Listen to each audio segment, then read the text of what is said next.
नमस्कार। मैं सुनील नारनोलिया क्रेडेंट टीवी और कम्युनिकेशन टुडे पत्रिका के सहयोग से बाबा साहेब डॉक्टर भीमराव अंबेडकर की 131वीं जयंती की पूर्व संध्या पर आयोजित इस विशेष कार्यक्रम में आपका हार्दिक अभिनंदन करता हूँ। बड़ी प्रसन्नता का अवसर है और जाहिर सी बात है, कल पूरे देश भर के अंदर बाबा साहेब के जन्मदिन को धूमधाम से मनाया जाएगा। ढेरों कार्यक्रम होंगे। बस एक जो बात खटकती है, जो बुरी सी लगती है, कहीं मन को कचोटती है, वो सिर्फ इतनी सी होती है, दुख देने वाली बात सिर्फ इतनी सी होती है कि वो वैचारिक पुरुष जिसने कि समाज को दिशा दी, समय को दिशा दी। बहुत कम लोग ऐसे होते हैं जो समय को दिशा दे पाते हैं। ये ऐसे शख्सियत जिन्होंने समय को दिशा दी, उनके ऊपर जो जन्म के ऊपर भी, जयंती के ऊपर भी कल अधिकांश कार्यक्रम का आयोजन सिर्फ इस उद्देश्य से किया जाएगा कि उसका कोई ना कोई राजनीतिक लाभ उठाया जा सके। तो देख के चले कि जब व्यक्ति विचार को महत्व देता हो और उसी के जन्मदिन पे वहाँ व्यक्ति पूजा की जाने की बात की जाती है, उसे वोट की तरह कन्वर्ट की जाने की बात की जाती हो, तो कितना दुख होता है। अक्सर अधिकांश जो आयोजन होंगे में आप ये देखिएगा कि ना तो उन्हें समाज में समता से मतलब होगा, ना बाबा साहब की शिक्षाओं से मतलब होगा। मतलब सिर्फ इस बात से होगा कि कौन उन्हें अपने पाले में रख पाता है। तो वो सिंबल ऑफ नॉलेज कहे जाने वाले बाबा साहब डॉक्टर भीमराव अंबेडकर, जिनके जन्मदिन को वैचारिक मंथन के रूप में मनाया जाना चाहिए, जब इस रूप में मनाया जाता है तो लगता है कहीं ना कहीं हम लोग दिशाहीन हो रहे हैं। तो आज हम कोशिश ये करेंगे कि इससे को दिशा की तरफ लेके जाएं और एक वैचारिक मंथन की तरफ बढ़ें। हम किसी राजनीतिक लाभ की बात ना करें, हम बात करें उनकी कि बाबा साहेब की शिक्षाएं क्या थी। एक जो मजमून की बात करूँ, मैं अपने अनुभवों की बात करूँ, हमारे आसपास आपको 3 तरह के लोग हैं वो जो देखने को मिलेंगे, जो बाबा साहब को लेके अपने जो विचार रखते हैं, अपने मंतव्य रखते हैं। उनमें से पहले कुछ इस तरह के लोग जो बाबा साहब को तो मानते हैं, मगर उन्होंने क्या कहा उस बात को नहीं मानते। वो सिर्फ बाबा साहब को भगवान बनाकर पूजना चाहते हैं। जबकि बाबा साहब के अगर शब्दों में कहूँ तो वो मूर्ति पूजा के प्रति, व्यक्ति पूजा के प्रति विरोध रखते थे। उनकी मान्यता ये थी कि विचारों को मान्यता दिलवाई जानी चाहिए, व्यक्ति का सम्मान नहीं हो, विचारों का सम्मान हो। जिस व्यक्ति के विचार सुंदर हों, जो समाज के लिए कल्याणकारी हों, उन्हीं विचारों को आगे बढ़ाया जाना चाहिए। दूसरी तरह के लोग आपको उस तरह के नजर आएंगे जो ना तो बाबा साहब को मानते हैं, लेकिन उन्हें मांगते रहते हैं। मांगते इसलिए हैं कि उसके जरिए उनका राजनीतिक लाभ उठाया जा सके। आज भी उन लोगों के लिए बाबा साहिब कहीं न कहीं अछूत हैं, अयोग्य हैं। हो सकता है कल को वो, जैसे कि अक्सर आजकल एक बात उठती है कि संविधान को बदला जाए, बाबा साहब में ये कमियां थी, वो करते हुए थोड़े दिनों बाद में नजर आ सकते हैं, लेकिन कल वो सारे वो पुष्पांजलि अर्पित करते नजर आएंगे। और एक तीसरे और बेहद महत्वपूर्ण तरह के जो लोग होते हैं, मुझे लगता है उनका जिक्र आज यहाँ किया जाना बेहद ज़रूरी है, क्योंकि सारा कार्यक्रम उन्हीं लोगों के इर्द गिर्द घूमने वाला है। तो तीसरी तरह के लोग वो होते हैं जो बाबा साहब को भी मानते हैं, उनकी शिक्षाओं को भी मानते हैं, लेकिन उनके साथ सबसे बड़ी समस्या ये है कि लोग उनके नहीं मानते हैं और इसलिए उन्हें हाशिए में पटक दिया जाता है। लेकिन ये लोग निडर हैं, निर्भीक हैं, ये भी जानते हैं कि सत्य का रास्ता अकेले का रास्ता होता है, एकला चालों का रास्ता होता है। इसलिए वो बिना किसी भय के समाज कल्याण के लिए आगे बढ़े जा रहे हैं। तो आज के कार्यक्रम की शुरुआत में ऐसे कर्म योगियों को नमन करते हुए, प्रणाम करते हुए शुरू करने की इजाज़त चाहूँगा। और आज इस वैचारिक मंथन में जिन एक्सपर्ट्स से हम लोग रूबरू होंगे, उनसे मिलवाने की भी आपसे इजाज़त चाहूँगा।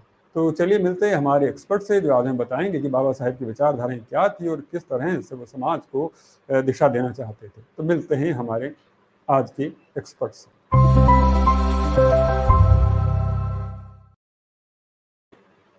नमस्कार, मैं सुनील नारनोलिया एक बार फिर से आपका हार्दिक अभिनंदन करता हूं। और सबसे पहले मैं आपका जो मुलाकात करवाना चाहूँगा, हमारे साथ में जुड़े हुए हैं वरिष्ठ प्रोफेसर संजीव भानावत साहब। प्रोफेसर संजीव भानावत साहब, आपका हार्दिक अभिनंदन करता हूं। पत्रकारिता के क्षेत्र में दखल रखने वालों के लिए संजीव भानावत जी एक कीर्ति स्तंभ की तरह ही।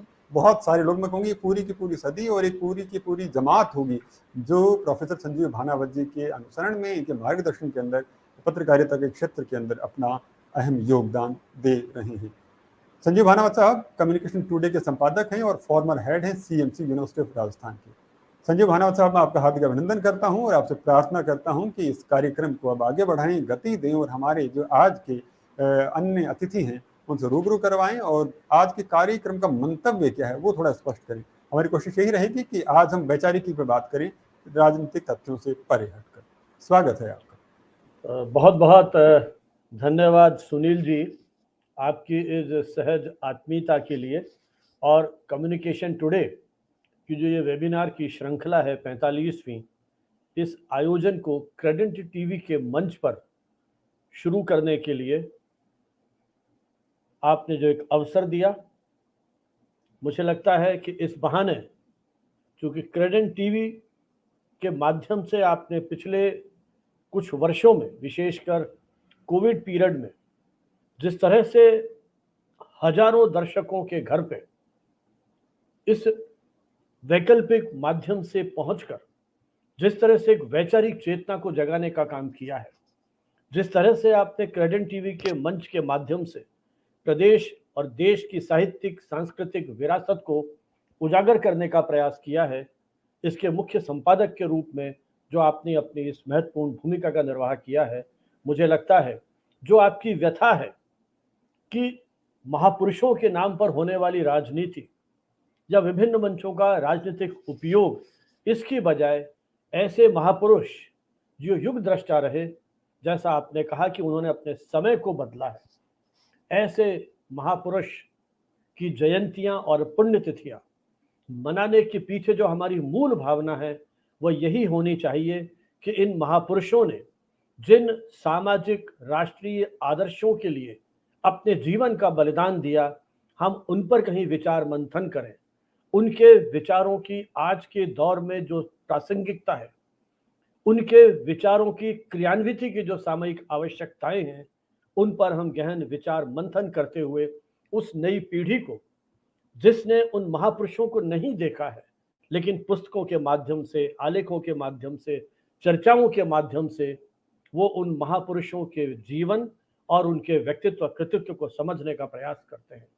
इस कड़ी में आज एक ऐसे ही महान पुरुष डॉक्टर अंबेडकर, जिन्होंने इस देश की सामाजिक राजनीतिक जो उस समय का सारा दौर था आज़ादी से पहले और बाद, उसको बहुत गहराई से प्रभावित किया है।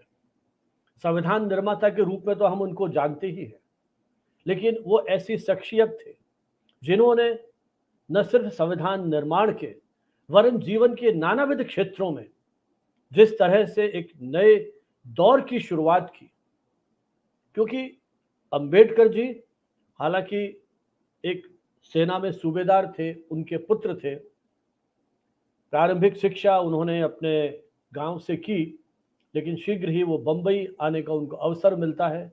वहाँ से उन्होंने मैट्रिक किया, तत्कालीन बड़ौदा नरेश की फेलोशिप के ऊपर। कालांतर में उन्होंने बम्बई यूनिवर्सिटी से स्नातक की उपाधि प्राप्त की, फिर कोलंबिया यूनिवर्सिटी में जाने का इनको अवसर मिला, लंदन स्कूल ऑफ इकोनॉमिक्स। उस समय दुनिया के जाने माने संस्थाओं में उनका प्रवेश हुआ। वहाँ से उन्होंने बहुत सारी डिग्रियां ली, बहुत सारी मानद उपाधियां उनको मिली। तो कहना मैं ये चाहता हूँ कि वो एक ऐसे व्यक्ति थे जिन्होंने उस समय के भारतीय परिवेश को बहुत गहराई से देखा, समझा, और जो उनका अंतर्राष्ट्रीय एक्सपोजर था उस समय, देश दुनिया को देखने समझने का जो उनको अवसर मिला, भारत की राजनीतिक, आर्थिक, सामाजिक नीतियों को, उस परिदृश्य को उन्होंने देखा। समाज के उपेक्षित, अशिक्षित, दलित, आदिवासियों पर होने वाले अत्याचारों को उन्होंने बहुत निकटता से देखा, महसूस किया। शायद डॉक्टर अंबेडकर के उस नेतृत्व का ही ये परिणाम था कि आज़ादी के बाद न जाने कितनी योजनाओं की शुरुआत में डॉक्टर अंबेडकर का चिंतन जो है वो काम कर रहा था। चाहे भारतीय रिजर्व बैंक की स्थापना की बात हो, वित्त आयोग की स्थापना की बात हो, राजनीतिक सुधारों की बात हो, राज्यों के पुनर्गठन की बात हो, न जाने कितने ऐसे क्षेत्र हैं जिसमें डॉक्टर अंबेडकर के विचारों ने। मैं माफी चाहूंगा सर, मैं आपको बीच में आपके तारतम्य तो रोक रहा हूँ, लेकिन मैं ये समझ पा रहा हूँ कि कहीं पहले हम अपने जो अन्य अतिथि उनको भी आमंत्रित कर लें। सीधा उन्हीं को लेके आ रहा हूँ।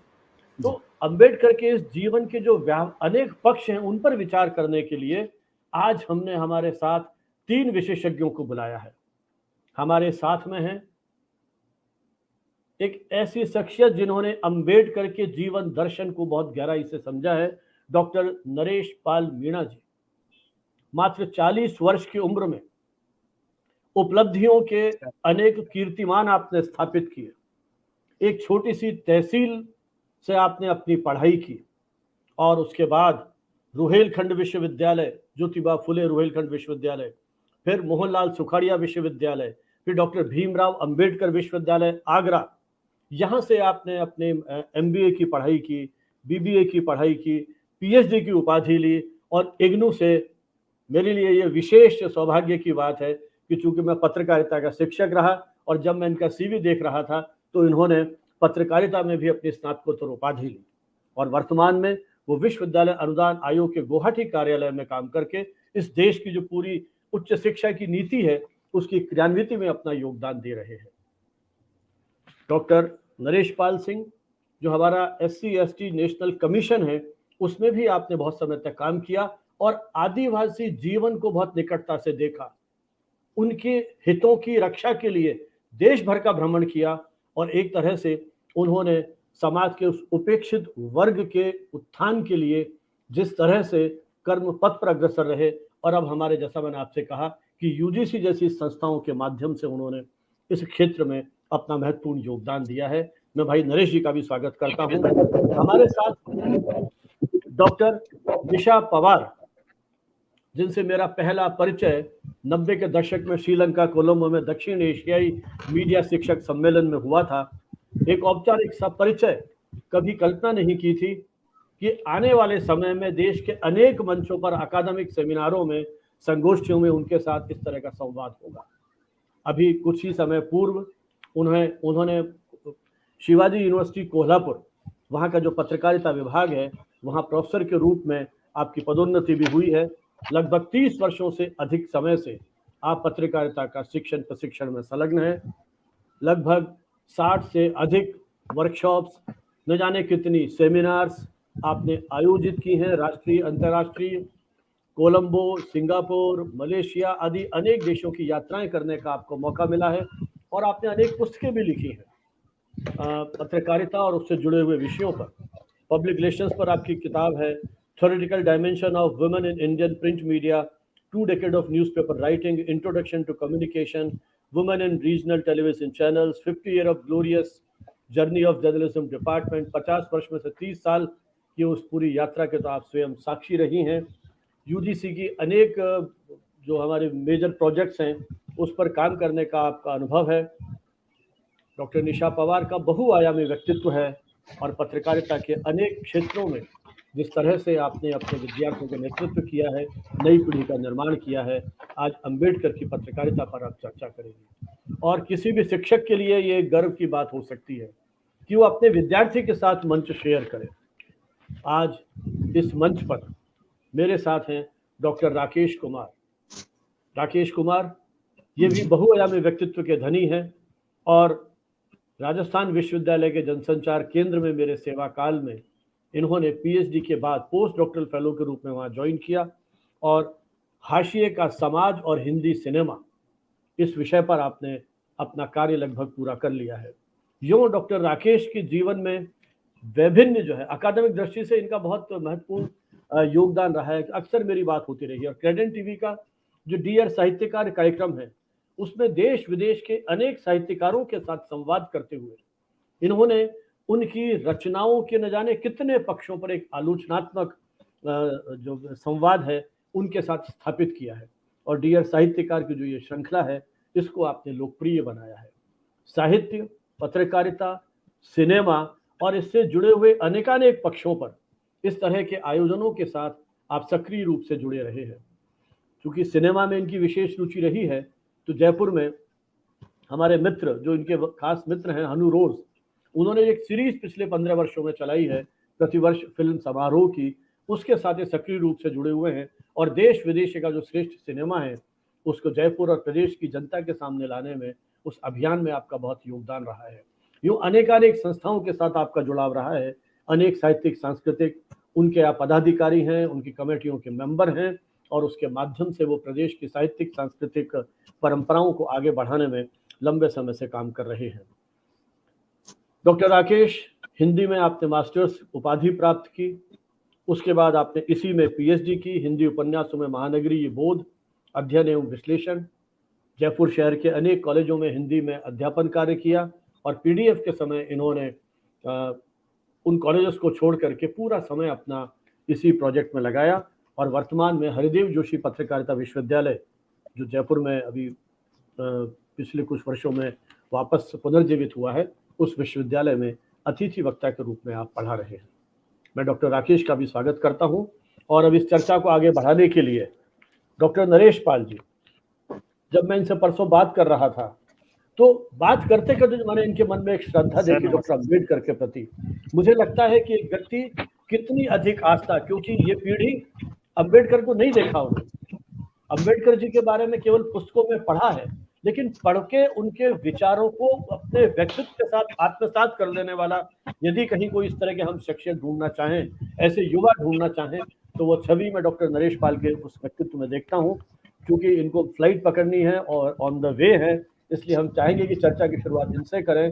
जैसा मैंने कहा, डॉक्टर पाल धरती से जुड़े हुए हैं, उस आदिवासी जीवन को बहुत निकटता से देखा, भोगा है।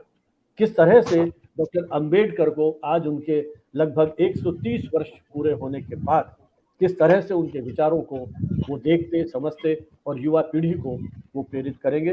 डॉक्टर नरेश पाल जी। धन्यवाद सर। सबसे पहले मैं क्रेडेंट टीवी को धन्यवाद देता हूं, पूरी टीम को धन्यवाद देता हूं, और इस कार्यक्रम को जो कन्वेयर हैं डॉक्टर संजीव बनावत जी, डॉक्टर राकेश जी, डॉक्टर निशा पवार जी और सुनील जी क्रेडेंट टीवी से, आप सभी को बहुत बहुत धन्यवाद इस कार्यक्रम को आयोजित करने के लिए। सबसे पहले मैं ये कहना चाहूँगा कि डॉक्टर भीमराव अंबेडकर साहब की जन्मदिन के या जयंती के पूर्व संध्या पर हमारे युवा साथी, संपूर्ण समाज, दलित वर्ग और सभी को मैं यह संदेश देना चाहूँगा कि बाबा साहब ने दलितों के उत्थान के लिए जो शिक्षा का एक संदेश दिया था कि शिक्षा के माध्यम से ही हम इस समाज को जागरूक और जितनी भी बुराइयां हैं या हम जहां भी संघर्ष कर सकते हैं वो शिक्षा के माध्यम से ही संभव है। बाबा साहब ने एक चीज ये कही थी, जितना शिक्षा का प्रचार प्रसार होगा, जितना हमारा समाज जागरूक होगा, उतनी ही हम ऊंचाइयों तक जाएंगे। बाबा साहब ने सबसे पहले महसूस किया कि हमारे समाज में शिक्षा की कमी है, धार्मिक आस्था में ज्यादा घुसे जा रहे हैं। ये जो धर्म की आस्था है, ये मनोवादी जो प्रवृत्ति है, ये हमारे दलित वर्ग को सबसे ज्यादा नुकसान पहुंचाती है। हमें इसके उन्मूलन के लिए मिलजुल कर प्रयास करना चाहिए।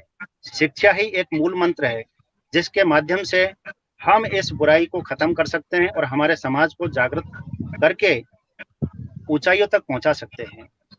बाबा साहब ने समाज को जागरूक करने के लिए बहुत सारी पत्र पत्रिकाएं, बहुत जगह उन्होंने अपने विचार मंचों के माध्यम से रखे।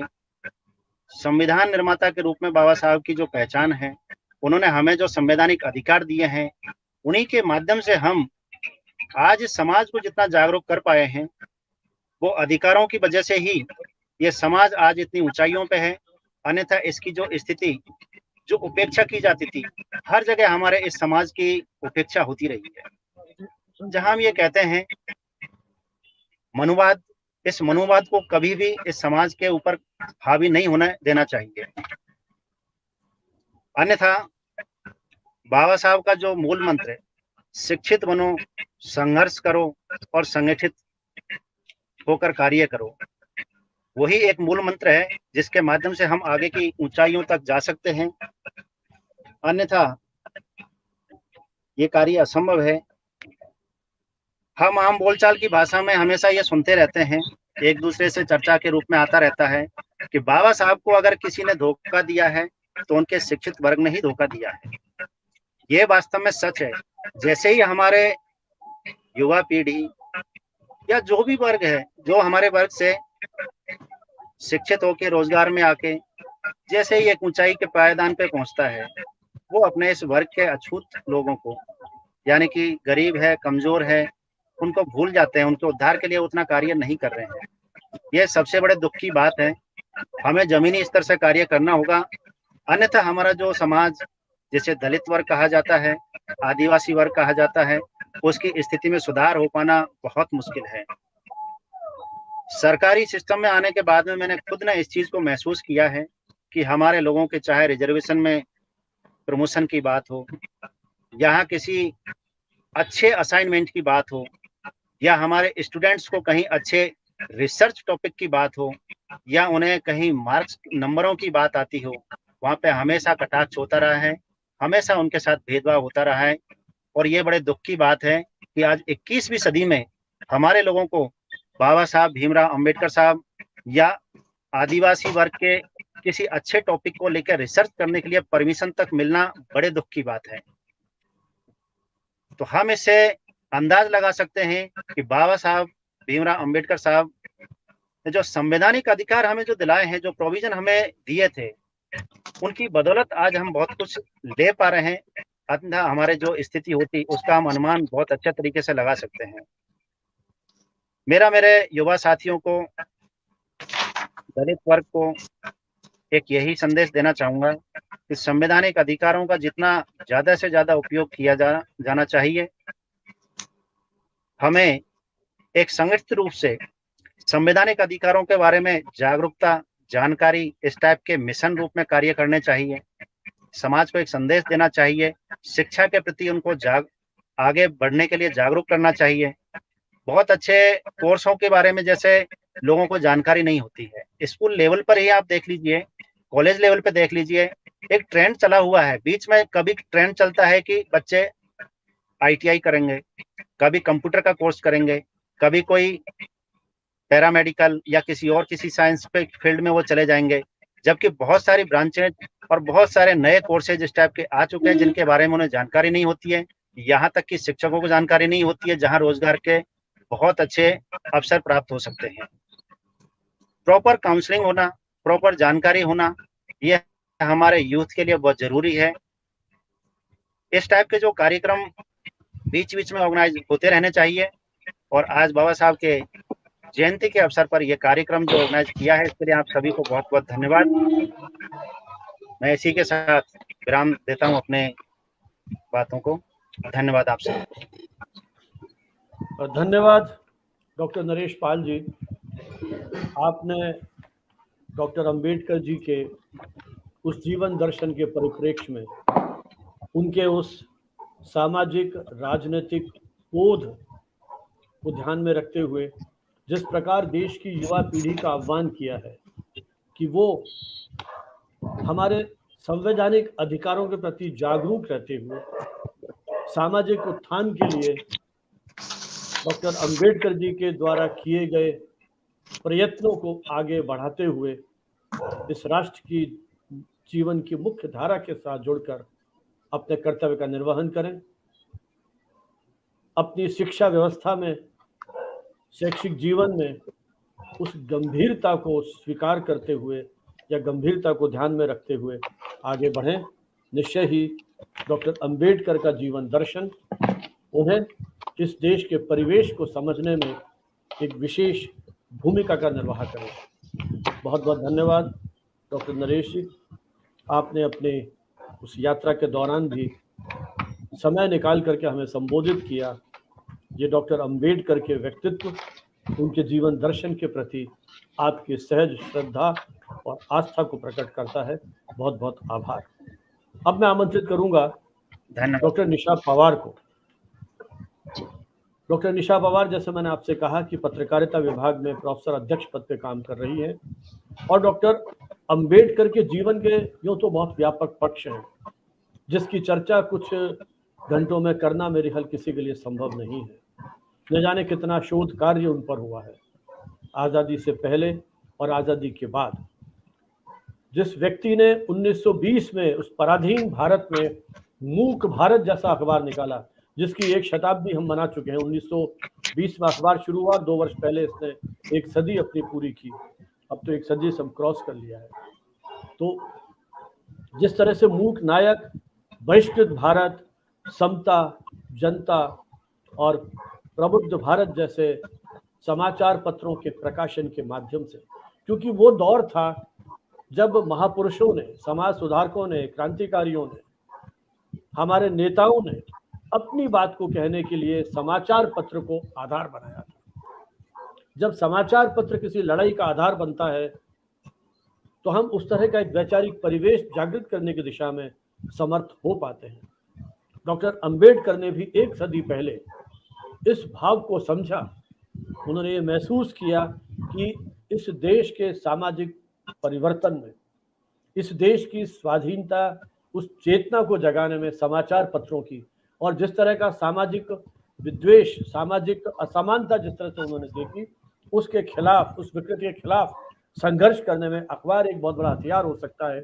इसको ध्यान में रखते हुए उन्होंने अपने पाक्षिक और साप्ताहिक पत्रों का प्रकाशन किया। तो उनकी पत्रकारिता की उस मूल चेतना पर अपनी टिप्पणी के लिए मैं आमंत्रित करूंगा डॉक्टर निशा पवार को कि वे आए और बाबा साहब अम्बेडकर की उस पत्रिका, डॉक्टर निशा पवार जी नमस्ते सर। अम्बेडकर का दलित विमर्श साहित्य और मीडिया के संदर्भ में इस आयोजित राष्ट्रीय संगोष्ठी के आयोजक मेरे मीडिया गुरु आदरणीय professor Sanjeev भानवत sir, doctor Usha जी, ऑर्गेनाइजिंग सेक्रेटरी पृथ्वी जी अगर यहाँ पे है हमारे साथ जुड़ी हुई, और जिन्होंने अपनी बात अभी रखी वो doctor Narendra Pal Meena sir, doctor Rakesh Kumar, post doctor fellow, centre for media communication, university of Rajasthan, ये सभी वक्तागण, और मैं डॉक्टर निशा पवार, कोल्हापुर शिवाजी यूनिवर्सिटी, जैसे सर ने अभी मेरे बारे में आपको परिचय दिया। तो कम्युनिकेशन टुडे का ये 45 नेशनल वेबिनार है और मुझे बहुत खुशी है क्रेडेंट टेलीविजन के सहयोग से आप ये वेबिनार करवा रहे हैं, और इनके जो चीफ एडिटर है सुनील जी, उनकी भी मैं आभारी हूँ। कुछ टेक्निकल प्रॉब्लम की वजह से मैं जुड़ नहीं पा रही थी और मेरी वजह से थोड़ी सी देर भी हुई, इसीलिए मैं क्षमा चाहती हूँ और अपनी बात मैं आगे रखना चाहती हूँ। एक दो तीन चीजें या दो तीन बातें जो इम्पोर्टेंट है महाराष्ट्र के लिए। एक ये बात थी कि डॉक्टर बाबा साहब अम्बेडकर जी जो है वो रत्नागिरी डिस्ट्रिक्ट से है, हालांकि उनका जो बर्थ प्लेस है वह महू इंदौर है, लेकिन वो है महाराष्ट्र से।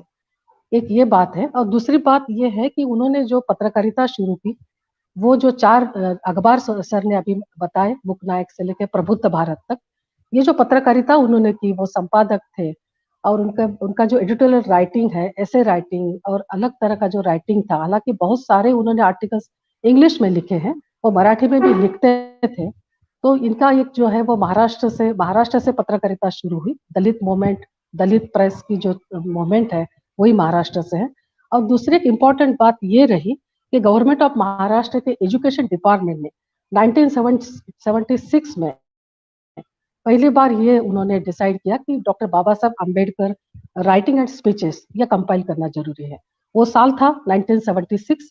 अभी उसके ऊपर कम से कम मेरे ख्याल से 28 वॉल्यूम्स तो मार्केट में, बाजार में रिसर्चर के लिए, हमारे जैसे अभ्यासक हम बोलते हैं मराठी में, बहुत सारे डॉक्यूमेंट, जैसे सर ने कहा कि इतना सारा डॉक्टर बाबा साहब अम्बेडकर, भारत रत्न डॉक्टर बाबा साहब अम्बेडकर जी के बारे में, उनके पूरे लाइफ हिस्ट्री के बारे में, उनका अपना जो कंट्रीब्यूशन रहा है अलग अलग फील्ड में, इनके बारे में इतना ज्यादा अभी अवेलेबल लिटरेचर है। गवर्नमेंट ऑफ इंडिया ने भी इनिशिएटिव लिया है, बहुत सारा डॉक्यूमेंट्स अभी ऑनलाइन अवेलेबल है। राइटिंग ऑफ स्पीचेस मराठी से लेके इंग्लिश में, उसके बाद हिंदी में, और अदर जो हम बोलते हैं लैंग्वेजेस में अभी उपलब्धि है। तो अभी तो जो रिसर्चर है जिनको कुछ संशोधन करना है, इन लोगों के लिए बहुत सारे डॉक्यूमेंट्स, जैसे महात्मा गांधी जी का वेब पोर्टल, जब पंतप्रधान मनमोहन सिंह जी थे, अहमदाबाद यूनिवर्सिटी ने ये पूरे देश को समर्पित किया वेब पोर्टल। इसी तरह का वेब पोर्टल अभी गवर्नमेंट ऑफ इंडिया में भी है, गवर्नमेंट ऑफ इंडिया ने बनाया है, और डॉक्टर बाबा साहब अम्बेडकर जी का सब कुछ जितने भी वॉल्यूम्स है अभी अवेलेबल है। बहुत बड़ी खुशी की बात है। लेकिन ये शुरू हुआ सफर महाराष्ट्र से। तो महाराष्ट्र का जो एजुकेशन डिपार्टमेंट है, उन्होंने 1976 में उसका वॉल्यूम नंबर 19 था, वॉल्यूम नंबर 19 और वॉल्यूम नंबर 20, ये डॉक्टर बाबा साहब अम्बेडकर जी की पत्रकारिता के ऊपर स्पेशली 2 वॉल्यूम्स है।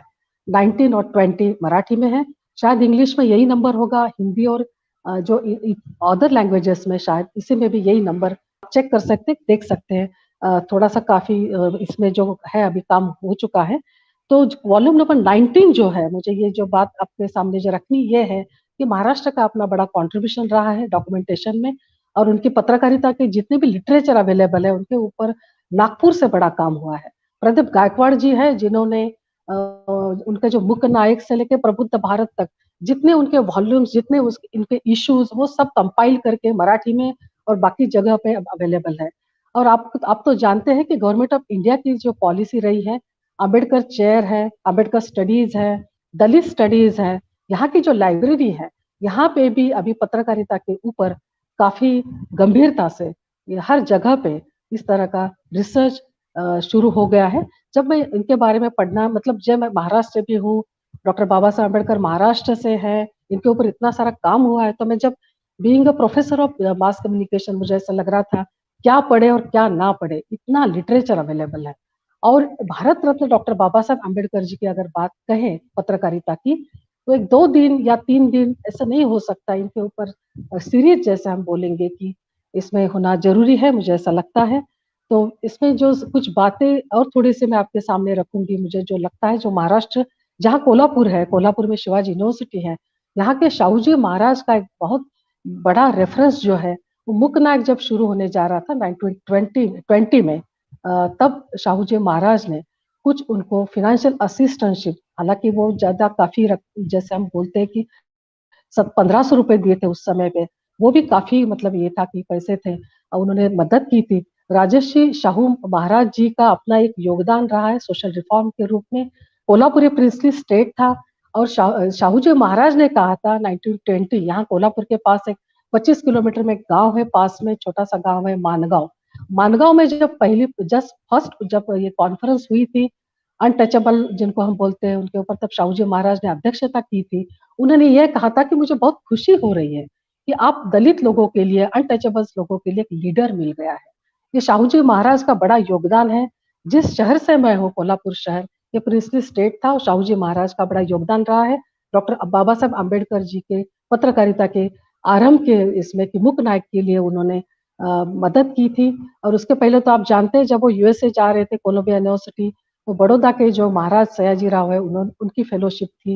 ये सब बातें जो है बहुत ही मतलब इंटरेस्टिंग लगता है कि जब एक मैंने पढ़ा है, जब वो बम्बई में थे, यहाँ मानगाँव परिषद होने से पहले, कॉन्फ्रेंस होने से पहले जब उनको पता चला शाहू जी महाराज को कि एक दलित कोई एक युवा है जो विदेश से पढ़ के आया है, तो वो ढूँढते हुए गए और मतलब उनकी मुलाकात हुई, तो उन्होंने खुशी ज़ाहिर की शाहू जी महाराज ने और यही बात कही कि दलितों को अपना नेता मिल गया है।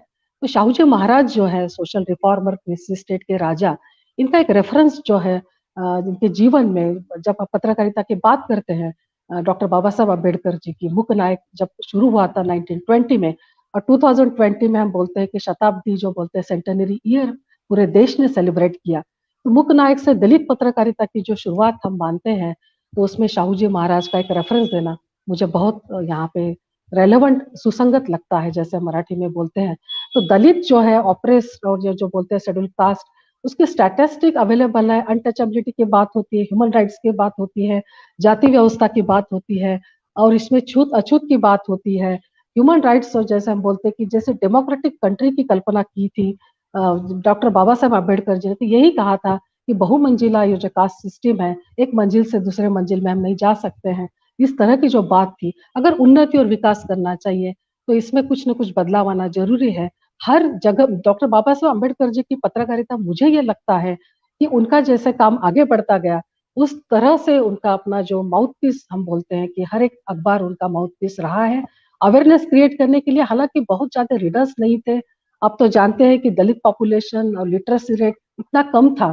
तो ये जो बातें रख रख रहे थे डॉक्टर बाबा साहब अम्बेडकर इस न्यूज़पेपर के ज़रिए, तो इसमें ये बात तो आज भी है कि दलित पत्रकारिता जैसे अभी आप जिनके सहयोग से हम राष्ट्रीय संगोष्ठी कर रहे हैं, तो ऐसे सारे मतलब जिस तरह के दलित मूवमेंट में दलित प्रेस या दलित मीडिया जिस तरह से आगे जिनका नाम कंट्रीब्यूशन एक नया जैसे हम बोलते हैं कि कुछ आदर्श उदाहरण बोलते हैं, उसमें बहुत कम हमको दिखाई देते हैं।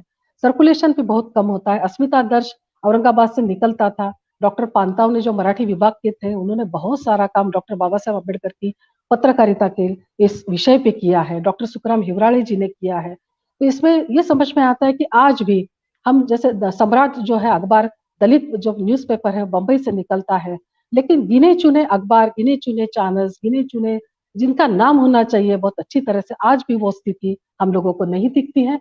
और काशीराम जी का जैसे ही पॉलिटिकल पार्टी और उनका जो यूपी में उनका एक जो बोलते हैं कि शुरुआत हुई तभी से सीरियसली और एक बार दलित पत्रकारिता उनके विषय पे चर्चा होने लगी और बात ये थी कि दलित प्रेस और दलित जर्नलिस्ट कहाँ पे है?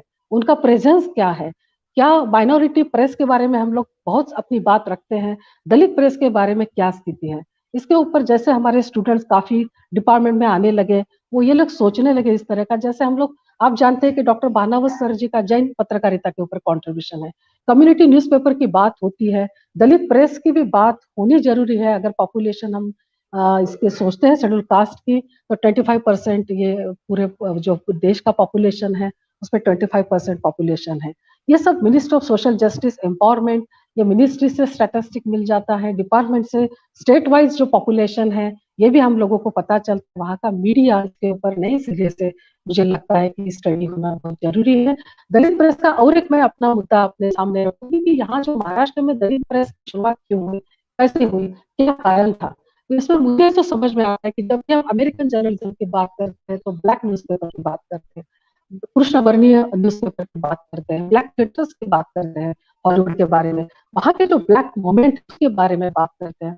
और यहाँ पे जब हम बोलते हैं कि ये जो देश है हमारा धर्मनिरपेक्ष राष्ट्र है, इसमें क्या स्थिति है, तो रॉबिन जेफरी जो ऑस्ट्रेलियन मीडिया एक्सपर्ट्स है, उन्होंने ये बात फर्स्ट टाइम जो मैंने जहाँ पे जब लिटरेचर में ढूंढ रही थी कि कहाँ पे इस तरह की बात किस रिसर्चर ने ये बात उठाई, तो रॉबिन जेफरी उन्होंने ये सब शुरू किया, ऑस्ट्रेलियन एक्सपर्ट। उनकी जो किताब है इंडिया न्यूज़पेपर रिवोल्यूशन में दलित प्रेस की,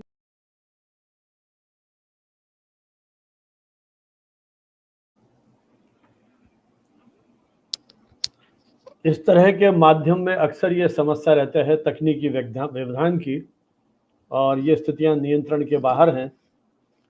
डॉक्टर निशा पवार ने किस तरीके से डॉक्टर अंबेडकर की पत्रकारिता पर पिछले वर्षों में किस तरह से डॉक्यूमेंटेशन हो रहा है, इसके बारे में महत्वपूर्ण जानकारियां दी।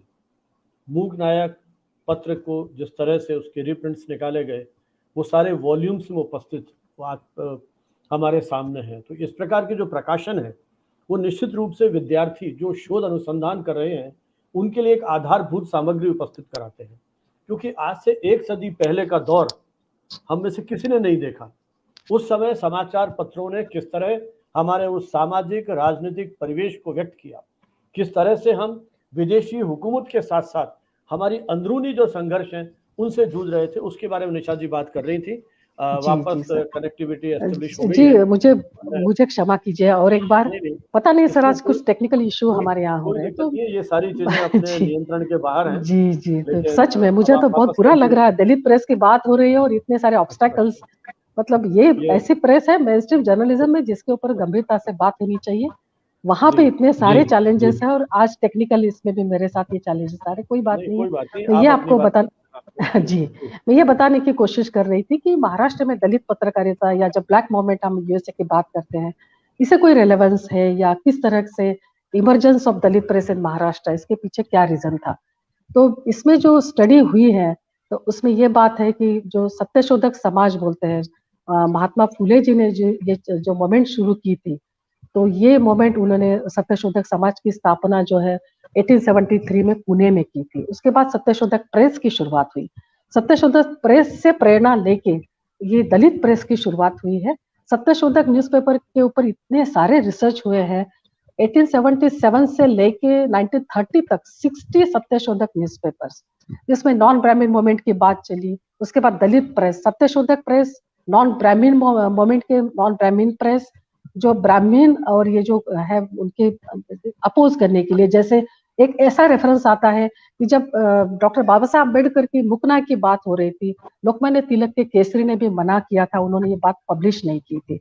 ये बहुत सारे रेफरेंसेस आते हैं, तो ये एक ऐसी स्थिति तैयार हो गई महाराष्ट्र में कि ब्राह्मण नॉन ब्राह्मण मूवमेंट की बात हो रही थी। और ये शाहू जी, जो शाहू महाराज जी हैं, उनके यहाँ पे जो वेदोक्त प्रकरण बोलते हैं उसको, यहाँ जो यहाँ एक घटना हुई थी, तब से ये नॉन ब्राह्मण मूवमेंट ऐसे लगने लगा बाकी समाज को कि हमारे अपने अखबार होने चाहिए। तो सत्यशोधक प्रेस से फिर ये जो नॉन ब्राह्मण प्रेस की मूवमेंट, उसके बाद दलित प्रेस की मूवमेंट, इस तरह से प्रेरणा जो है दलित प्रेस की ये सत्यशोधक मूवमेंट से है। उसके बाद नॉन ब्राह्मण, उसके बाद फिर दलित प्रेस, ऐसी शुरुआत बोलते हैं हम, इस तरह से हुई है। तो हालांकि मुक नायक निकलने से पहले 4 दलित न्यूज़पेपर की कहाँ ना कहाँ इसके संदर्भ आते हैं, पुणे और नागपुर में। उसके बाद फिर हम देखते हैं कि 1920 में मुक नायक ये जो अखबार है, और एक 2-3 इसमें रेफरेंसेस ऐसे हैं कि 1923 की बात है, जब आउटकास्टर वेलफेयर एसोसिएशन की स्थापना की थी डॉक्टर बाबा साहब अम्बेडकर जी ने, बहिष्कृत हितकारिणी सभा, और फिर उसके बाद ये था कि जो मंदिर में प्रवेश की बात हो रही थी, और उसके बाद आपको ये भी पता है anti cast anti priest movement 1930 में नासिक में कालाराम टेम्पल का जो टेम्पल में जिस तरह से मंदिर का प्रवेश नहीं था दलितों को, इसके बारे में बात हो रही थी। खुद डॉक्टर बाबा साहब आम्बेडकर की लीडरशिप में 1930 में कालाराम मंदिर प्रवेश की जो एक मोमेंट हुई, और यहीं से इसे बताया जाता है कि कालाराम मंदिर प्रवेश की जो घटना थी, it is a landmark in the struggle for human rights and social justice. यहाँ से भी शुरुआत मानते हैं। Anti cast anti priest movement भी थी। 1927 में जो महाड़ का हुआ था, उसमें आपको पता है कि पानी जो पब्लिक वेल्स और पॉन्ड से जिस तरह से मनाही थी, और ये महाड़ का जो महाड़ मार्च नाम से जाना जाता है 1927 1930 का कालाराम मंदिर का प्रवेश, इस तरह से जो घटना हुई, तो इसमें जो लीडरशिप दिखती है डॉक्टर बाबा साहब अम्बेडकर जी की, और उनके अखबार की जो एक मोमेंट दिखते हैं महाराष्ट्र में, इस तरह के इश्यूज सामने आए। और जो 4 अखबार डॉक्टर बाबा साहब अम्बेडकर जी इनके जो है मुख्य नायक, म्यूट हीरो जिनको बोलते हैं, कि जिनको कोई अपनी वाणी नहीं है, जो अपनी बात नहीं रख पाते हैं, ऐसे लोगों के नायक बनना, और उनके जो अलग तरह की जो समस्या है, छूत अछूत की बात है या पीने का पानी की समस्या, जो भी बात है, आप जानते हैं कि किस तरह की अनटचेबिलिटी प्रैक्टिस में थी।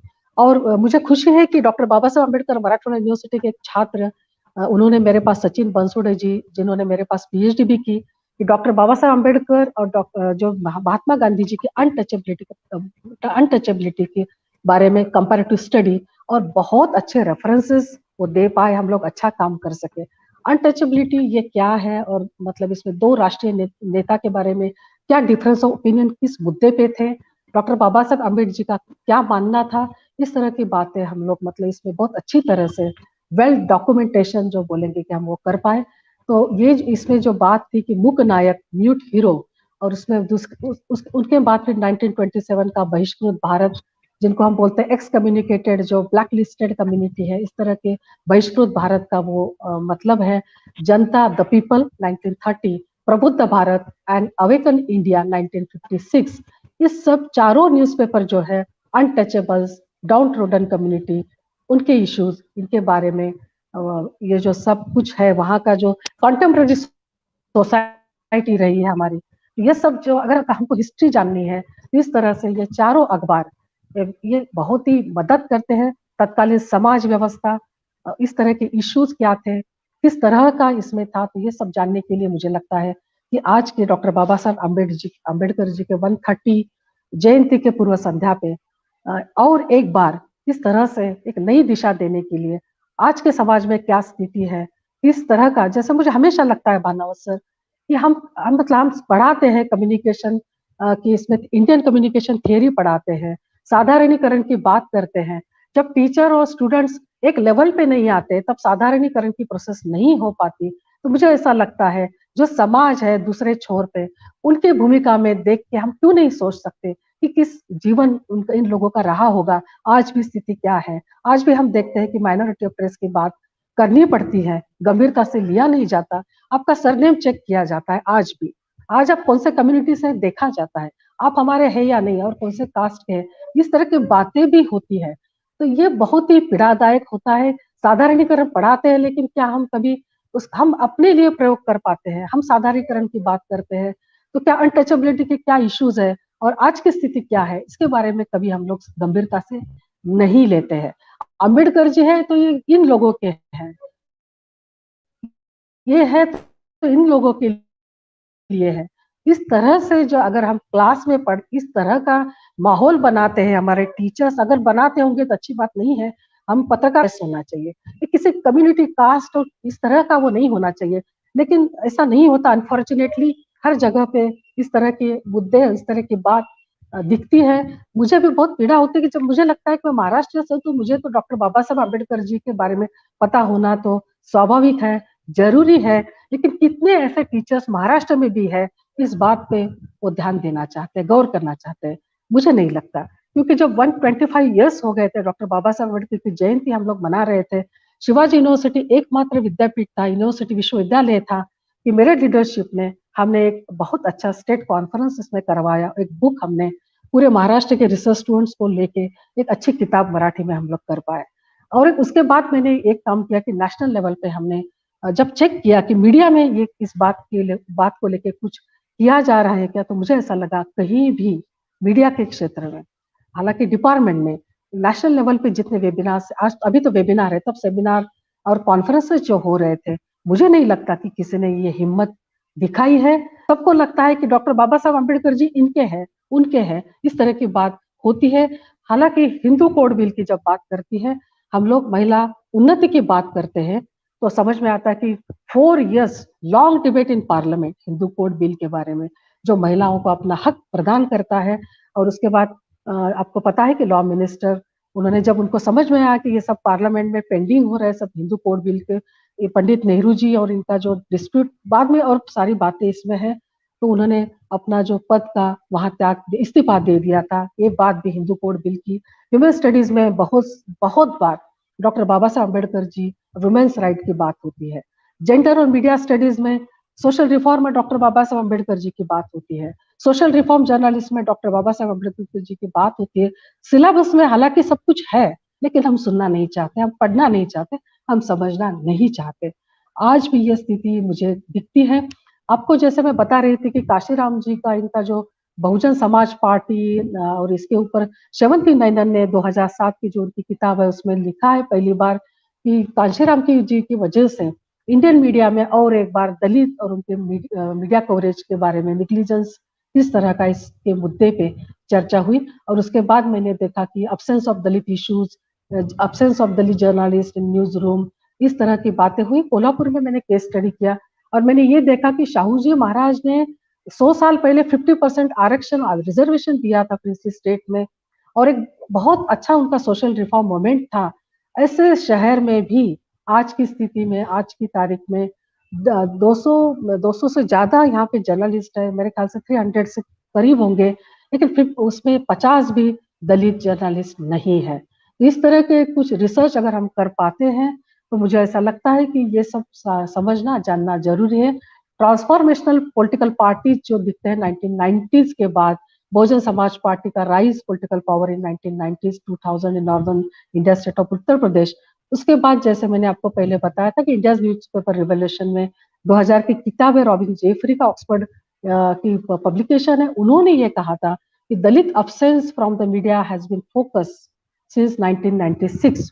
रॉबिन जेफरी ने ये लिखा है कि 1996 से दलित मीडिया के बारे में बात हो रही है। उसके पहले नहीं इस तरह की कोई मतलब डॉक्यूमेंटेशन, या जैसे हम कंटेम्परेरी सोसाइटी की बात करते हैं इस तरह का रिसर्च, तो इसमें केनेथ जे कपूर जी है जो वॉशिंगटन पोस्ट से अफ्रीकन अमेरिकन, उनका एक रेफरेंस दिया है रॉबिन जेफरी ने। वो बात करना चाहते थे कांशीराम और मायावती जी से, और उन्होंने पायोनियर के जो उनियाल जी है उनसे बात करनी चाहिए। उन्होंने कहा कि मुझे बात करनी है 2 लीडर से, तब उन्होंने इसके ऊपर फोकस, मतलब उन्होंने सोचना शुरू किया उनियाल जी ने कि इसमें दलित पत्रकारिता कहाँ है। तो उन्होंने बहुत अच्छा आर्टिकल उनियाल जी ने फिर पायोनियर के, इन्होंने द हुड, अभी हालांकि द हुड बंद है, लेकिन द हुड पे भी स्टोरी है, अनटोल्ड स्टोरी जर्नलिस्ट, जो दलित जर्नलिस्ट के बारे में। इसमें मुझे ऐसा लगता है 90s के बारे में इस तरह का मुद्दा इंडियन न्यूज़पेपर के बारे में, रॉबिन जेफरी की किताब, केनेथ कुपर वॉशिंगटन पोस्ट के, और उनियाल जी पायोनियर, इन लोगों की वजह से दलित प्रेस का मुद्दा फिर एक बार मेन स्ट्रीम में या उसके बारे में एकेडमिक्स में हम लोग सोचने लगे हैं। उनियाल बीएन इनका है in search of Dalit journalist the pioneer, 1996 में आर्टिकल था। इसमें headlines from the heartland says publication का, शेवंती नैनन 2007 का जो बुक है उनका, उनके ऊपर भी जिक्र है थोड़ा सा। रॉबिन जेफरी 2010 का इंडियन न्यूज़पेपर रिवोल्यूशन में दलित प्रेस की बात है। रॉबिन जेफरी का और एक उनका रिसर्च आर्टिकल है missing from the Indian news room. उसके बाद द हुड पे the untold story of Dalit journalist. इस तरह से इतने सारे references, internet as the alternative media for Dalit in India, इस तरह की बातें, इस तरह के मुद्दे, सोशल मीडिया और जो न्यू मीडिया है उसके ऊपर क्या प्रेजेंस है। अगर बाकी मेन स्ट्रीम मीडिया हमारी बात नहीं रखना चाहते दलित कम्युनिटी की, तो अल्टरनेटिव मीडिया क्या कर रहा है। इस तरह से मुझे लगता है कि आज का इस जो आपने संगोष्ठी रखी है इसमें ये जो मुद्दे हैं इनके जो टुडेज रेलेवेंस क्या है डॉक्टर बाबा साहब अम्बेडकर जी की पत्रकारिता का, मुझे लगता है जरूर जो भी कोई सुन रहे हैं यहाँ पे, तो मुझे लगता है कि कुछ प्रेरणा लेके अगर आप आगे कुछ जा सकते हैं, ये मुद्दा आगे बढ़ा सकते हैं, तो इससे अच्छा कोई बात नहीं है। साधारणीकरण की बात मैंने कही, जब तक हम लोग एक लेवल पे नहीं आते, जो अम्बेडकर जी ने भी कहा था, इस तरह का डेमोक्रेटिक सोसाइटी चाहिए जहाँ फ्रीडम इक्वालिटी की बात हो। भानोद सर हमेशा मेरे जैसे लोगों को प्लेटफॉर्म देते रहते हैं, पूरे देश से जुड़े हुए हैं। वो तो हमारे लिए आधुनिक अम्बेडकर जी हैं कि सच में कि उनकी वजह से बहुत सारे लोगों को सुनने का अवसर मिलता है, जानने का अवसर मिलता है। कम्युनिकेशन टुडे लाइट हाउस है हमारे लिए कि रिसर्च की जो मुद्दे की बात मैंने कही, कितने सारे रिसर्च आर्टिकल सर की वजह से, मतलब सर सबको जोड़ते हैं। और सर आपको मैं और एक बार प्रणाम करना चाहती हूँ, और वक्तागण आपका भी मैं सच में बहुत धन्यवाद मन से। पता नहीं मेरी हिंदी कितनी अच्छी है, लेकिन भानोद सर ने मेरे ऊपर विश्वास रखा और उन्होंने ध्यान में भी रखा कि हमने अम्बेडकर जी के ऊपर 2 एक नेशनल कॉन्फ्रेंस और स्टेट कॉन्फ्रेंस करवाई थी। सर को शायद ये बात याद थी और मैंने कोशिश की, मेरा बहुत ज्यादा इस विषय के ऊपर इतना गहन, इतना तो रिसर्च नहीं है, लेकिन मैं जरूर कोशिश करूंगी, क्योंकि शाहू जी जहाँ जो हमारे प्रिंसली स्टेट के महाराज आते हैं, शाहू जी महाराज और डॉक्टर बाबा साहब अम्बेडकर जी, इनके ऊपर मुझे लगता है कि और हम लोगों को रिसर्च करना जरूरी है। Thank you very much sir. Thank you sir. प्रणाम। बहुत बहुत धन्यवाद निशा जी। न सिर्फ भाषा की दृष्टि से वरन विचारों की दृष्टि से भी जो आपका उद्बोधन था बहुत ही प्रभावी, शोधपरक और चिंतन के योग्य था।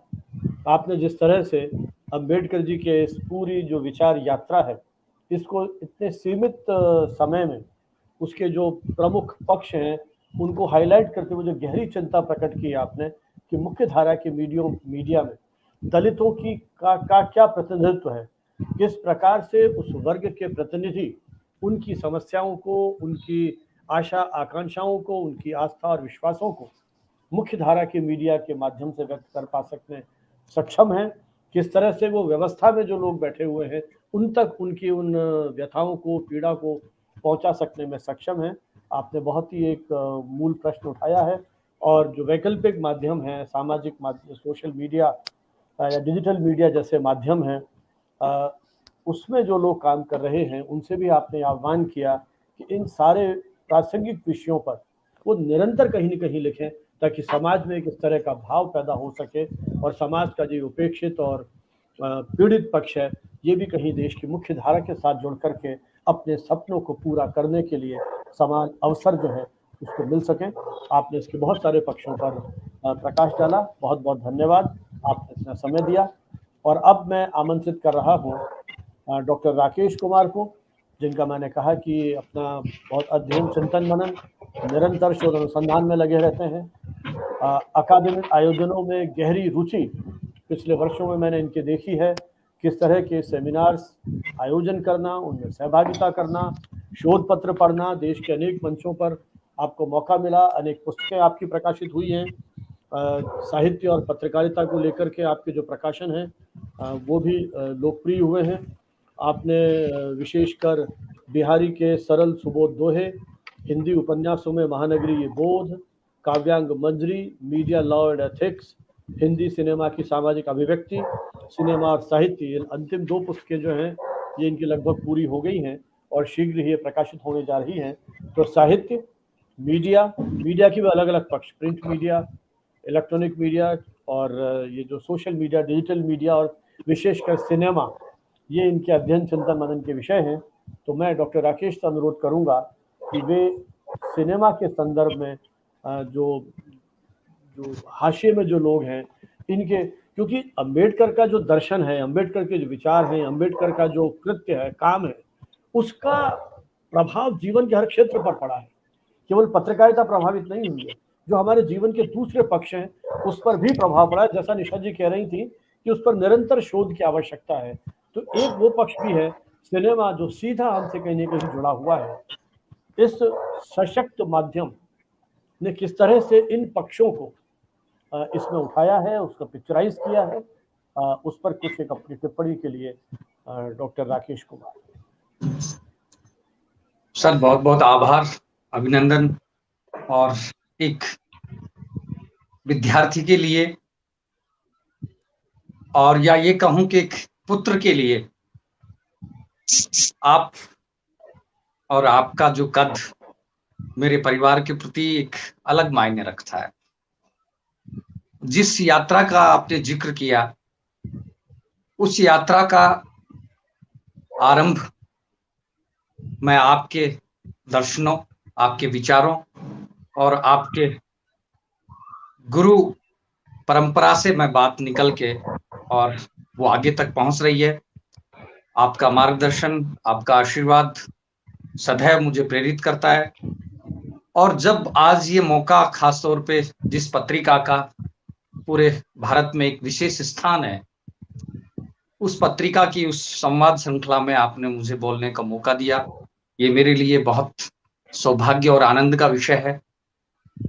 और मंच में अभी आदरणीय बड़े भाई नरेश पाल जी जो थे, उनका मैं अभिनंदन करता हूं, और आदरणीय निशा पंवार जी, जो आपने पत्रकारिता के विभिन्न पक्षों को लेकर, और खास तौर पे आपने एक शब्द आपने इतना बढ़िया खूबसूरत छोड़ा कि साधारणीकरण, क्योंकि मेरा बैकग्राउंड हिंदी लिटरेचर भी रहा और पत्रकारिता में अभी मैं, तो भीमराव अंबेडकर के जो विचार, उनका जीवन दर्शन, खास तौर पे उस हाशिए के भूगोल को ओढ़ने और बिछाने वाला जो समुदाय है, उसका जब साधारणीकरण की बात होती है, उसको समझने वाले लोग जब उस साधारण बात को आत्मसात करें, तो वो बात एक अलग अंदाज में निकलती है। जब रही फिल्मों की बात, तो मैं नागराज मंजुले एक बहुत राष्ट्रीय पुरस्कार प्राप्त एक महाराष्ट्रियन एक फिल्म डायरेक्टर हैं, जो दलित समुदाय के, जब उन्होंने फेंड्री फिल्म बनाई और एक डॉक्यूमेंट्री बनाई जो हिट हुई, और हिट होने के बाद में जब बॉलीवुड में उनको, उनके नाम को, उनके कद को, उस फिल्म को बहुत अच्छे से छापा गया, तो वो कहते हैं कि मैं अंबेडकर को मानता हूं और अंबेडकर के विचार की वजह से मैं आज ये बात कह पाया और समाज को प्रेषित कर पाया। उनके साथ वाले उनको कहते हैं कि आप ये बात क्यों कहते हो कि आप दलित हैं, आपको ये समझना चाहिए कि बॉलीवुड में अगर आप ये बात कहेंगे तो आपको बाहर धकेल दिया जाएगा। तो वो बात कहते हैं कि मैं तो पहले ही धकेला हुआ था, मैं तो पहले ही बाहर था। तो समाज की मुख्य धारा से व्यक्ति जब थोड़ा सा इतर होता है, हाशिए की तरफ होता है, और पत्रकारिता और साहित्य जब इस संयोजन को खास तौर पे समाज प्रेरित बात करता है, समाज से जोड़ने की बात करता है, तो वो बात और उस बात का जुड़ाव सीधा सीधा अंबेडकर के दर्शन पे। कितने ही ऐसे फिल्मकार हुए, प्रकाश झा, मंजुले जी, जिनकी फिल्में सुजाता रही हो, आरक्षण रही हो, पार रही हो, फेंड्री रही हो, राज कपूर की वो फिल्में जिसमें उन बालक की बात होती है, एक बालक रोटी के लिए तरसता है, एक व्यक्ति जब फैक्ट्री में काम करता है तो उस फैक्ट्री में उसके साथ उसके अधिकारों का जो अतिक्रमण होता है, वो अतिक्रमण के लिए जब वो आवाज उठाता है, वो हड़ताल करता है। और जब यही बात साहित्य में जब प्रेमचंद उठाते हैं गोदान में, तो वो परिदृश्य जो 1920 से लेकर 1950 के अंतराल का जो समय था, जिसमें दलित की वेदनाएं और दलित की संवेदनाएं एक ऐसे तरीके से एक संवेदनाओं को उठा रही थी जो शिक्षा और समानता को लेकर थी। छुआछूत का वो भाव जो पहले भी था, आज भी है। क्या जरूरत पड़ी आक्रोश के लहना को कि वो बात उठाए? क्या जरूरत पड़ी गुलामी के उस डाकू बनने वाले उस हीरो को कि वो अपने तबके के लिए बात उठाता है?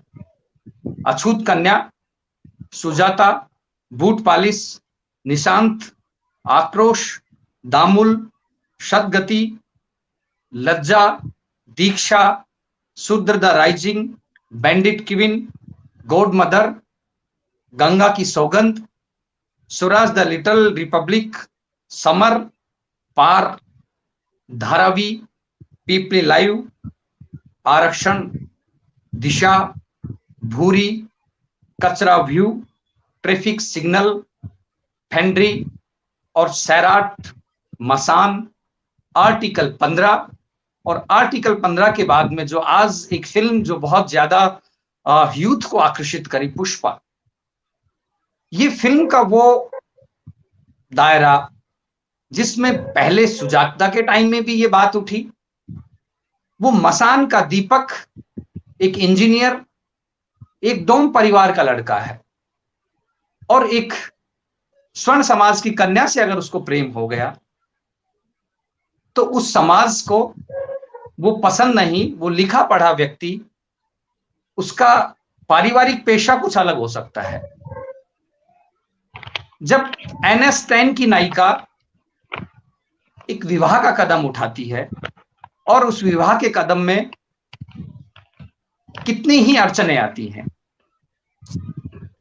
तो खासतौर पे मेरा कहने का अभिप्राय ये है कि जब सिनेमा ऐसे मोमेंट से जुड़ता है जिस मोमेंट का सरोकार अंबेडकर के यहां से शुरू होता है। अंबेडकर कहते हैं कि शिक्षा शेरनी का दूध है, जो पिएगा वो दहाड़ेगा। तो यहां दहाड़ से मीनिंग ये नहीं कि आप बहुत जोर जोर से चिल्लाओगे, यहां सिर्फ दहाड़ से अभिप्राय सिर्फ इस बात से है कि वो चेतना जो साहित्यकार, जो दलित विमर्श के रूप में आज हम दलित विमर्श को एक पूरे विश्वविद्यालय के हाल नहीं पाठ्यक्रमों में पढ़ाया जाता है, तो ये विमर्श 50 के दशक में भी था, आज 2022 में भी है। आज भी राजस्थान के बहुत से क्षेत्रों में ऐसी घटनाएं घटती हैं जो समाज के लिए शायद अशोभनीय हैं, और उनकी अशोभनीयता बराबर जब समाज में दोबारा प्रेषित होती है, दोबारा प्रकट होती है, और प्रकट होने का जो रूप है वो एक अलग आवरण लेके होता है। क्या कारण है कि नरेश पाल जी जब ये कहते हैं कि प्रमोशन में आप जहां काम कर रहे हो, आपके कार्यालय में, आप जहां पढ़ा रहे हो उस विश्वविद्यालय में, या आप जहां अपनी बात जब आप मंच को पे बोलते हैं, तो उस मंच पे ये क्यों ये रेखांकित की होती है कि यार इसका मतलब ये व्यक्ति जो है वो दलित व्यक्ति है जो अंबेडकर की बात करता है। तो हम ऐसा आज भी क्यों मानते हैं? पिछले दिनों जयप्रकाश करदम जी जो एक बड़े साहित्यकार हैं और दलित सरोकार से, दलित विमर्श से बहुत बड़ा उनका परिचय है, कि वो एक बात कह रहे हैं कि साहित्य में आज भी जब दलित की बात होती है, दलित विमर्श की बात होती है, तो सिर्फ दलित रचनाकारों को याद किया जाता है। ऐसा क्यों?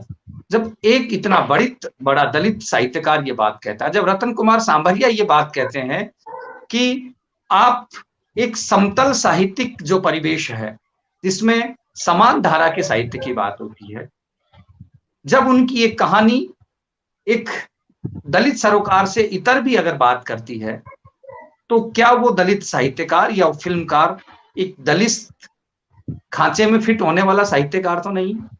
या वो फिल्मकार नागराज मंजुले जब सैराट बनाते हैं तो वो फिल्म हिट होती है, लेकिन वही फिल्म एक अलग व्यक्ति जब बनाता है तो उस फिल्म का व्यापार, उस फिल्म को देखने वाले बहुत से लोग होते हैं। अब बात जब पत्रकारिता की होती है तो मुझे कई बार ये बात लगती है युवा होने के नाते कि आज भी अंबेडकर ने जो समानता का भाव किया, जो शिक्षा और संगठन की बात की, तो क्या पत्रकारिता इस मन को और इस संवेदना को भलीभूत टटोल रही है? अगर टटोल रही है तो फिर हम प्रतिशत की बात क्यों करते हैं?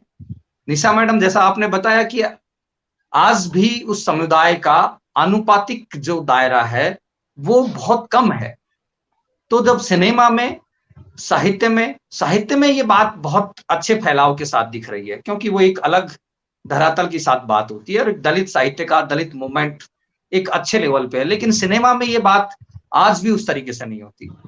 सिनेमा में जब उन सरोकारों की बात होती है तो दर्शक उससे उस तरीके से नहीं जुड़ पाता। ऐसा क्यों होता है? तो ये क्यों के ऊपर जब हम मंथन करेंगे खास तौर पे, तो ये चीज दोबारा हमें वही सोचने को मजबूर करती है कि क्या शिक्षा के बावजूद भी समाज प्रगति कर रहा है, समाज उन्नति भी कर रहा है, लेकिन क्या कारण है कि आज भी गांव और देहात के समुदाय में दलितों के साथ उसी तरीके का व्यवहार होता है। गरीबी उनको और भूगोल को बढ़ाती है, और गरीबी के साथ साथ जब वो एक ऐसा परिवेश निर्मित होता है जिसमें वो व्यक्ति, वो बालक पढ़ नहीं पाता, उसके सामने आजीविका के संकट आते हैं, और आजीविका के संकट के साथ साथ जो उसकी संतति है, उसके जो परिवार के लोग हैं, उनके बच्चे हैं। क्या कारण है कि आज भी महानगरों के जो खास तौर पे वो एरिया जिनमें हम झुग्गी झोपड़ियों को लेकर बात करते हैं, तो झुग्गी झोपड़ियों में जो पलने वाला अपराध है, स्लम डॉग मिलेनियम में क्या दिखाया, वो बच्चे खास तौर पे, वो समुदाय जो आज भी देश या एक राज्य या खास तौर पे और उन शहरों के किनारे को परिस्थित है, उनकी वो पीड़ाएं, उनकी प्राथमिक शिक्षा। जब हिचकी की वो नायिका रानी मुखर्जी जिसमें वो रोल करती है, और कुछ समय के लिए जब उसको वहां भेजा जाता है, उसको लगता है कि बच्चे मेरी क्लास में कम क्यों आ रहे हैं, तो जब बनावत सर उसमें एक जिक्र आता है कि वो पेरेंट्स मीटिंग में सब बच्चों के पिता और माता उनके वहां आते हैं, वो देखती है कि बहुत से बच्चे जो उसकी क्लास में थे, उनके बच्चे उसके पास नहीं आ रहे, उनके माँ बाप उनके पास में नहीं आ रहे, तो उसको लगता है कि कहीं ना कहीं मेरी पढ़ाई में कुछ कमी है। तो वो दूसरे दिन जब वहां पहुंचती है, उनके मोहल्लों में, उनके घरों में जाके देखती है कि जिन बालकों की वो पैरवी करती है उस शिक्षा प्रशासन से, वो देखती है कि कोई बालक पंचर बना रहा है, कोई लड़का मजदूरी का काम कर रहा है, उनको छुट्टी का दिन मिला है, छुट्टी का दिन मिला है तो माँ बाप ने सिर्फ ये कहा तुम्हें छुट्टी का दिन मिला है, थोड़ी सी हेल्प करो, 2 पैसे कमा के लेके आओगे तो हो सकता है कि 3 लोग मजदूरी करेंगे तो आज हमारे पास 500 रुपए आएंगे। 500 रुपए एक गरीब परिवार के लिए बहुत मायना रखता है।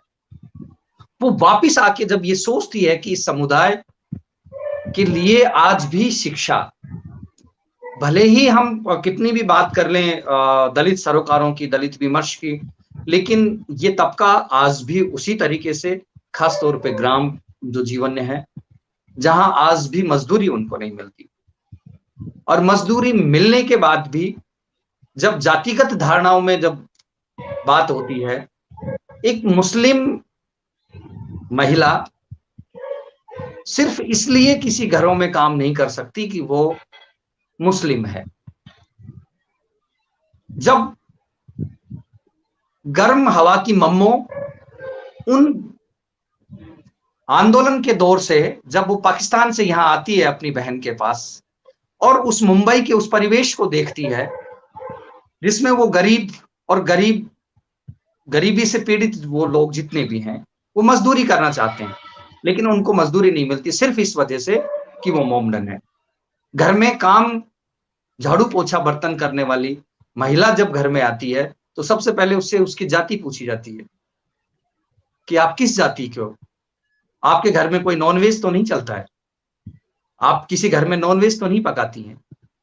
तो जब इस तरीके की संकीर्णता और इस तरीके की भावना खास तौर के ऊपर जब आज भी इस समाज के साथ जुड़ी हुई है, जब आज भी इस समाज में एक कलेक्टर जब एक IAS की परीक्षा पास करने के बाद में जब वो विवाह करता है, तो विवाह के उपरांत जब वो घोड़ी पे चढ़ता है तो उसको पुलिस प्रशासन की हेल्प लेनी पड़ती है। तो ये पुलिस प्रशासन की हेल्प आज भी हमारी आंखें खोलता है। क्या ये जो समाज, जो अंबेडकर ने जो चिंतन किया, अंबेडकर का जो भाव थे, उनकी संवेदनाएं थी, उनकी शिक्षा के जो सरोकार थे, और जो खास तौर पे समानता की बातों को लेकर था, तो क्या वो समानताएं, क्या वो उन द्वारा निर्मित जो सपना था वो आज अनुकूल है? तो अगर अनुकूल नहीं है तो इसका मतलब ये है कि आज भी हमें ये बात सोचनी और समझनी चाहिए, और ये सरोकार तब ही निर्मित होंगे जब प्रत्येक व्यक्ति उस भावना को, उस दर्द को और उस संवेदना को खास तौर पे समझेगा, तब ये बात मुकम्मल होगी।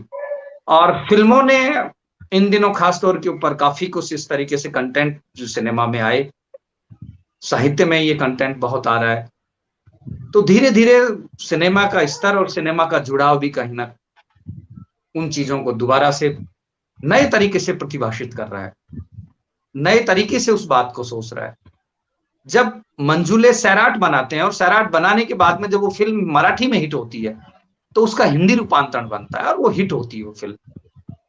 तो समय की अपनी मुझे लगता है कि कुछ रूपरेखा है और 6:30 बजे कोई एक अलग प्रोग्राम है। तो भानावत सर, मैं पुनः आपके इस प्रयास को अभिनंदन करता हूं, प्रणाम करता हूं, और निशा मैडम आपको भी एक शिक्षार्थी के नाते आपको भी प्रणाम करता हूं। और मेरे लिए तो ये बहुत गौरव का भी विषय है, प्रसन्नता का भी विषय है कि जिस शख्सियत के सामने, जिस शख्सियत के पास बैठ के मैं और मेरी पत्नी न जाने कितने ही बहस करते हैं शिक्षा को लेके, परिवार को लेके, भाषा को लेके, उस मंच पे सर के साथ हूं, मैं धन्य हूं। और सर का जो आशीर्वाद और इनकी दी हुई जो शिक्षाएं हैं, इनके जो खासतौर पे मुझे लेके जो विजन हो सकता है, मैं पुनः उसके ऊपर पूरी तरीके से आसान्वित रहूंगा। सर को मैं दोबारा प्रणाम करता हूं और सुनील जी को भी बहुत बहुत अभिनंदन कि उन्होंने मुझे बोलने का मौका दिया। बहुत बहुत धन्यवाद राकेश। जो भाव तुमने व्यक्त किए हैं वास्तव में वो भाव विहल कर देने वाले हैं। तो ये सब आपकी आत्मीयता और स्नेह भाव है और शायद यही किसी शिक्षक के जीवन की पूंजी हो सकती है। क्योंकि आप दोनों शिक्षा से जुड़े हुए हैं तो उस भाव को समझ सकते हैं। जब कोई विद्यार्थी, कोई शिक्षार्थी आपके प्रति एक इस प्रकार का स्नेह भाव रखता है तो एक सहज वत्सल भाव की जो अनुभूति है वो प्राय हुआ करती है। बहुत बहुत आभार। लेकिन आपने बहुत ही, क्योंकि इस तरह का धारा प्रवाह आपका वक्तव्य सुनने का मुझे पहली बार मौका मिला है, या तो एंकर के रूप में देखा है या आलेख जो आप लिखते थे उनके साथ रूबरू होने का मौका मिला, लेकिन वक्ता के रूप में शायद पहली बार सुनने का मुझे इस रूप में मौका मिला है। वास्तव में आपने पूरी जो हमारी 1 सदी की यात्रा है, फिल्म की 1 सदी से भी अधिक की, उसमें न जाने कितने उन फिल्मों का जिक्र करते हुए, उनके उन चरित्रों को आधार बनाते हुए और हमारे आज के संदर्भ में साहित्य के साथ उनको जोड़ करके, चूंकि आप साहित्य और सिनेमा दोनों के विद्यार्थी रहे हैं, तो इन दो धाराओं को समझते हुए जिस तरह आपने इस पूरे परिदृश्य को समझा है, प्रस्तुत किया है, अभिव्यक्त किया है बाबा साहब के विचारों के संदर्भ में, और कुछ अपनी चिंताएं, अपने सरोकार, अपनी व्यथा, अपनी पीड़ा, ये भी कहीं ना कहीं साथ में आपने प्रकारांतर से जो टिप्पणियां की है, वास्तव में वो एक विशेष चिंतन की अपेक्षा रखती हैं और उस पर बहुत अधिक विचार मंथन भी किया जा सकता है, लेकिन समय की अपनी सीमाएं हैं। मैं लगातार चैट बॉक्स पे भी मेरी नज़र है और मैं जो हमारे मित्र अलग अलग जगह से जुड़े हुए हैं, क्योंकि जब मैंने लास्ट चेक किया था करीब 134 के आसपास रजिस्ट्रेशन हुए थे देश के लगभग सभी राज्यों से। कुछ मित्र अभी जुड़ पाए हैं, कुछ बाद में, चूँकि इसको वीडियो अपन अपलोड करते हैं सोशल मीडिया के माध्यम से। जब जिसकी रुचि होगी इस विषय में, डॉक्टर अंबेडकर के बारे में जानने के लिए, इन विचारों को समझने के लिए, तो अपनी समय सुविधा से वो देख सुन सकते हैं। लेकिन जितने मित्रों ने हमारे साथ जुड़े हुए हैं और लगातार चैट बॉक्स पे जो उनकी टिप्पणियां हैं, उनका मूल स्वर लगभग इन सारे विचारों से सहमति के रूप में ही है। कोई प्रश्न उस तरह से खड़े नहीं किए गए हैं जिनसे कहीं मैं हमारे विशेषज्ञों से अपेक्षा करूं कि वे उसका उत्तर देंगे। कुल मिलाकर के उन्होंने निशा जी की हिंदी की अभिव्यक्ति से लेकर के हमारे दोनों विशेषज्ञों के जो विचार हैं उन पर भी अपनी एक प्रोत्साहनजनक, उत्साहवर्धक टिप्पणियां की हैं। और ये टिप्पणियां ही किसी आयोजन को, चूँकि ऑफलाइन का दौर शुरू हो गया है, चौथी लहर की आशंकाओं में हम जी रहे हैं। आज ही देख रहा था न्यूज़ कि दिल्ली के कुछ स्कूल, नोएडा के स्कूल कुछ बंद कर दिए गए हैं कोविड के बढ़ते प्रकोप के कारण। तो एक अजीब सी मनस्थिति है, लेकिन मैं अक्सर कहता हूं कि ये मानवीय जुनून और जीवंतता का ही परिणाम है कि उन सारी आशंकाओं के बीच में ये एक विकल्प हमने तलाश लिया जिसके माध्यम से देश दुनिया के किसी भी कोने में बैठ कर के हम अपने इस विचार यात्रा को निरंतर जारी रख सकते हैं। और जो ये ऐतिहासिक अवसर आते हैं, हालांकि कल आयोजनों की बहुत अधिकता है, इसलिए हमें लगा कि हम एक दिन पहले उनकी जन्म तिथि के, अम्बेडकर जी की जन्म तिथि के एक दिन पहले इस विचार विमर्श को आयोजित करें। तो इस तकनीक का हमने उपयोग किया और इन सारी चुनौतियों के बीच शाम का समय, दिन भर की भागदौड़ के बाद जितने भी मित्र हमारे साथ जुड़े, मैं तो यही कहूँगा कि ये बाबा साहब के जीवन मूल्यों के प्रति उनकी प्रगाढ़ आस्था का प्रतीक है, जो उन्हें इस आयोजन तक खींच करके लेकर के आई है। नहीं तो ये समय टेलीविज़न देखने का, घूमने फिरने का या अलग अलग जो भी आपकी प्राथमिकताएं हैं उनके लिए हो सकता था, लेकिन आपने हमारे इस वैचारिक यज्ञ में अपनी चैट बॉक्स के माध्यम से और अपने मौन, जैसे कहना चाहिए कि प्रार्थनाओं के माध्यम से जो हमारा उत्साहवर्धन किया है, मैं आप सभी के प्रति आभार। और क्रेडिट टीवी के सुनील भाई और डॉक्टर राकेश जिन्होंने मुझे इसके साथ जोड़ा, उनके प्रति विशेष आभार, जिन्होंने ये मंच दिया हमारे इस पूरे अभियान को एक बहुत बड़े कैनवास पर ले जाने के लिए। मैं इनका आभारी हूँ। कम्युनिकेशन टुडे जयपुर से पिछले 25 वर्षों से नियमित रूप से प्रकाशित हो रहा है और हमने कोशिश की है मीडिया शिक्षकों, शोधार्थियों और मीडिया कर्मियों के लिए शोध अनुसंधान का एक ऐसा मंच बन सके जिसके माध्यम से हम उनके विचारों को, उनके शोध निष्कर्षों को अपनी पत्रिका के माध्यम से, उसकी वेबसाइट के माध्यम से देश दुनिया के हर उस कोने में पहुंचा सकने का प्रयास करें जहां हमारी भाषा को जानने और समझने वाला रहता है। इन प्रयासों में आप सभी का सहयोग, क्रेडिट टीवी, और हमने कोशिश की है कि इस शैक्षणिक विचार विमर्श, कहीं एक स्वस्थ विचार विमर्श की हम कहीं बात करते हैं तो उस दिशा में हमारे ये छोटे छोटे प्रयत्न हमको एक कहीं सुकून देते हैं, कहीं एक प्रेरणा देते हैं और हम आपके साथ निरंतर जुड़ते रहते हैं। जैसा निशा जी ने कहा कि मेरा कार्यक्षेत्र शोध का जैन पत्रकारिता था, संयोग से आगामी 17 अप्रैल को शाम 4:30 बजे जो हमारा अब की बार का जो विषय है वो जैन पत्रकारिता समकालीन संदर्भ है। अभी हमने उर्दू पत्रकारिता के 200 साल पर एक कार्यक्रम किया था और अब जैन पत्रकारिता पर हम बातचीत करने जा रहे हैं। सोशल मीडिया के माध्यम से लिंक आपको शेयर करेंगे और निरंतर एक के बाद एक आगे के भी हमने फिक्स कर लिए हैं। 3 मई को हम विश्व प्रेस स्वातंत्र्य दिवस, इस पर एक आयोजन करने जा रहे हैं। राजस्थानी सिनेमा पर भी एक हम प्लान कर रहे हैं। खबर लहरिया बुंदेलखंड का एक चर्चित पत्र है जो ऑस्कर में जिसको अभी जिसकी नॉमिनेट हुई है, जिसको बनी हुई डॉक्यूमेंट्री, उनसे भी हमारी बात चल रही है और मई में शायद उनके जो संपादक की टीम है वो हमारे साथ जुड़ेगी। तो हम कोशिश करेंगे क्योंकि बहुत बड़ा योगदान रहा है खबर लहरिया का दलित महिलाओं के उत्थान में, तो उनसे मेरी बात हुई है और मुझे लगता है कि मैं बड़ा रोमांचित हूँ उस आयोजन को लेकर के कि किस तरह से एक सामान्य पढ़ी लिखी साक्षर महिलाएं अपने इन प्रयासों से कहीं कोई बदलाव कर सकती हैं। कभी हम कल्पना करते हैं 1 सदी पहले डॉक्टर अम्बेडकर जैसे व्यक्तित्व, गांधी जैसे व्यक्तित्व, जिन्होंने उस सारे दौर में जिस तरह से संघर्ष किया और देश को और हमारे जो अलग अलग क्षेत्र के व्यक्ति हैं, मानवता है, उसको जिस प्रकार से उन्होंने एक प्रोत्साहन दिया उस दौर में, किस तरह से आज खबर लहरिया जैसे अखबार कुछ काम कर सकते हैं। ये कुछ आयोजन है, आप सभी की सहभागिता अपेक्षित है। बहुत बहुत धन्यवाद। जय हिंद, जय भारत।